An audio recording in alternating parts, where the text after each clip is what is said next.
High বন্ধুরা, কেমন আছেন আপনারা? আশা করি অনেক ভালো আছেন। Realme Narzo 50 Prime অবশেষে বাংলাদেশে অফিসিয়ালি রিলিজ হচ্ছে। অনেকেই আমরা ফোনটির জন্য অপেক্ষা করেছিলাম, অবশেষে তা অবসান হচ্ছে। যাই হোক, ফোনটির হাইলাইটেড বিষয় হচ্ছে এর চমৎকার ডিজাইন, সেই সাথে ফুল HD+ ডিসপ্লে আর রয়েছে দুর্দান্ত ক্যামেরা ফিচার। সব থেকে বড় বিষয় হচ্ছে দাম হিসাবে ফোনটির লুক অবিশ্বাস্য সুন্দর। তো কথা না বাড়িয়ে চলুন জেনে আসি ফোনটির দাম, স্পেসিফিকেশন এবং কবে নাগাদ বাংলাদেশে রিলিজ হবে সেই সম্পর্কে। তো আশা করি সম্পূর্ণ ভিডিও জুড়ে আমার সাথেই থাকবেন। প্রথমে কথা বলি ফোনটির ডিজাইন এবং বিল্ড কোয়ালিটি সম্পর্কে। ফোনটি দুটি কালারে পাওয়া যাচ্ছে, ব্ল্যাক অ্যান্ড ব্লু। ফোনটির ব্যাক সাইডে বরাবরের মতন পলিকার্বনেট বা প্লাস্টিক ইউজ করা হয়েছে এবং সাথে গ্লোসি ডিজাইন করা হয়েছে। তবে বিরক্তিকর বিষয় হচ্ছে ফোনটি ফিঙ্গারপ্রিন্ট ম্যাগনেট, অর্থাৎ সহজেই হাতে ছাপ পড়ে যাবে। ফোনটির ব্যাক সাইড কিন্তু ফ্ল্যাট রয়েছে, তবে ফ্রেমের কর্নারগুলোকে রাউন্ড করা হয়েছে। আর ফোনটির ক্যামেরা বাম্পের ডিজাইনে Realme 9 বা Realme C সিরিজের মতন করা হয়েছে, যা দেখতে সত্যি অনেক ভালো লাগছে। তবে ক্যামেরা বাম্পের নিচে ফুল বডির তুলনায় গ্লোসি ফিনিশটা একটু বেশি করা হয়েছে। কি কারণে এমনটা করেছে জানি না, হয়তো ডিজাইনকে আরো ডাইনামিক করার জন্য। হটেবার এটির ওজন প্রায় 189 গ্রাম এবং ফোনটির থিকনেস 8.1 মিলিমিটার। ফোনটি হাতে নিলে বেশ ভালো একটা ফিল পাবেন। আর ফোনটি ফিঙ্গারপ্রিন্ট সেন্সরটি ফোনটির রাইট সাইডে দেওয়া হয়েছে এবং ফোনটির লেফট সাইডে রয়েছে ভলিউম রকার এবং সিম card tray.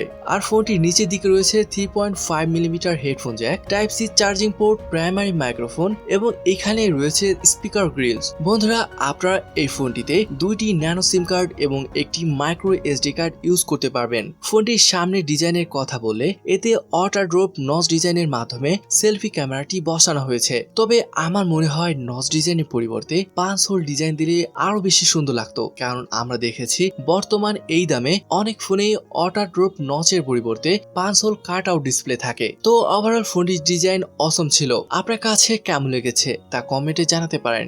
Realme Narzo 50 Prime ফোনটিতে 6.6 ইঞ্চির ফুল HD+ IPS LCD display use করা হয়েছে, যার স্ক্রিন টু বডি রেশিও 84.4% এবং এর পিক ব্রাইটনেস 600 নিটস, যার ফলে আউটডোরের ডিসপ্লের ব্রাইটনেসে তেমন একটা প্রবলেম হবে না। ফোনটির পিক্সেল ডেনসিটি 400 ppi। তবে এই ফোনের ডিসপ্লেতে 60 হার্জ রিফ্রেশ রেট ইউজ করা হয়েছে, যার ফলে ডিসপ্লে টাচ রেসপন্সে একটু ঘাটতি মনে হতে পারে। তবে দামের কথা মাথায় আসলে এটা আবার কিছুই না। আমার কাছে ফোনটির ডিসপ্লের কালার, ব্রাইটনেস সবই ঠিকঠাক লেগেছে। এই দামে আসলেই ভালো একটা ডিসপ্লে দিয়েছে Realme। ফ্রেন্ডস, পারফরমেন্সের কথা আসলে ফোনটিতে থাকছে Android 12, যার ব্যাক এন্ডে থাকছে Realme UI 2.0। এখন আপনারা বলতে পারেন, কেন Android 12 দিলে কি প্রবলেম ছিল?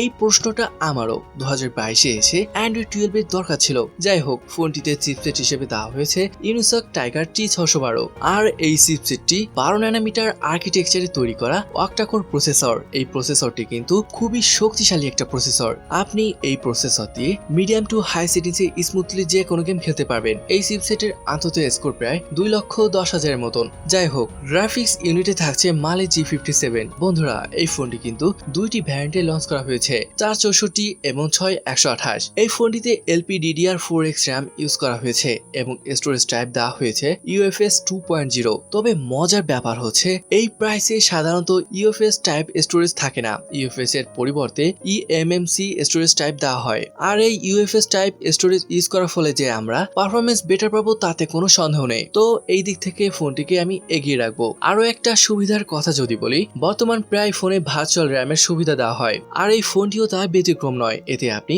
2GB পর্যন্ত ভার্চুয়াল র্যাম আপডেট করার সুবিধা পাবেন। ক্যামেরা সেকশনের কথা আসলে এর ব্যাক সাইডে 3টি ক্যামেরা রয়েছে, যার মেইন ক্যামেরাটি 50 মেগাপিক্সেল এবং এর অ্যাপারচার f1.8। সেকেন্ড ক্যামেরাটি 2 মেগাপিক্সেলের ম্যাক্রো সেন্সর, আর 3 নাম্বারটি একটা ডেপথ সেন্সর যেটি 0.3 মেগাপিক্সেলের। মেইন ক্যামেরার কথা যদি বলি, এই প্রাইস হিসেবে পারফেক্ট ছিল, তবে একদম যে হাই কোয়ালিটি ক্যামেরা দিয়েছে সেটা বলার সুযোগ নেই। তারপরও দাম হিসেবে ডিসেন্ট ক্যামেরা দিয়েছে Realme, যার কিছু এক্সাম্পল দেওয়া হলো। দেখে নিন, ডে লাইটে পারফেক্ট পিক তুলতে পারবেন। পিকচারগুলো একটু বেশি স্যাচুরেটেড বলে আমার মনে হয়েছে। তবে ভিডিওগ্রাফির কথা আসলে 1080 to 30 fps এ শুট করতে পারবেন। ব্যাক ক্যামেরা ফিচার কথা বলে HDR LED ফ্ল্যাশ প্যানোরামা এই ফিচারগুলো দেওয়া হয়েছে। সেলফি ক্যামেরার কথা আসলে এতে 8 মেগাপিক্সেলের একটা সেন্সর দিয়েছে Realme। তবে সেলফি ক্যামেরা দিয়ে ভিডিওগ্রাফি করতে গেলে আপনি সর্বোচ্চ 720 to 30 fps এ করতে পারবেন।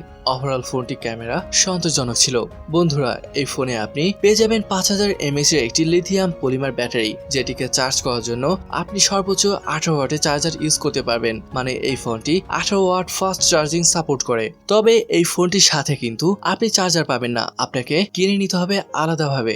এবার আসি গেমিং পারফরমেন্সের কথায়। পাবজি মোটামুটি হাই ফ্রেম রেটে খেলতে পারবেন, অন্যান্য গেমও মোটামুটি হাই সেটিংসে খেলতে পারবেন, কোনো প্রবলেম হবে না। আর যেহেতু এতে 5000 mAh এর ব্যাটারি ইউজ করা হয়েছে, যার ফলে আপনি অনেক সময় ধরে গেম প্লে করতে পারবেন। তবে প্রসেসরটি যেহেতু 2 ন্যানোমিটার আর্কিটেকচার তৈরি করা, তাই ব্যাটারি ব্যাকআপ তুলনামূলকভাবে একটু কম পাবেন। কানেক্টিভিটির ক্ষেত্রে আপনারা পেয়ে যাবেন dual 4G volt wifi calling, Bluetooth 5.0 এবং ডুয়েল ব্যান্ড ওয়াইফাই। মাল্টিমিডিয়ার কথা আসলে ডিসপ্লে IPS LCD হলেও ডিসপ্লে ভিউ এক্সপিরিয়েন্স ভালোই পাওয়া যাবে, তবে ফোনের স্পিকার কিন্তু যথেষ্ট লাউড এবং ভালো কোয়ালিটির। এবার আসি ফোনটি ওভারঅল কেমন ছিল আর কাদের জন্য এই ফোনটি। বাংলাদেশে ফোনটি প্রায় 14,000 টাকা, আর এই প্রাইসে ফোনটি যথেষ্ট ভালো পারফরমেন্স করবে। আসলে এই ফোনটি তাদের জন্য বেটার হবে যারা ভালো লুকস এবং সেই সাথে মোটামুটি লেভেলের গেম প্লে করতে চান।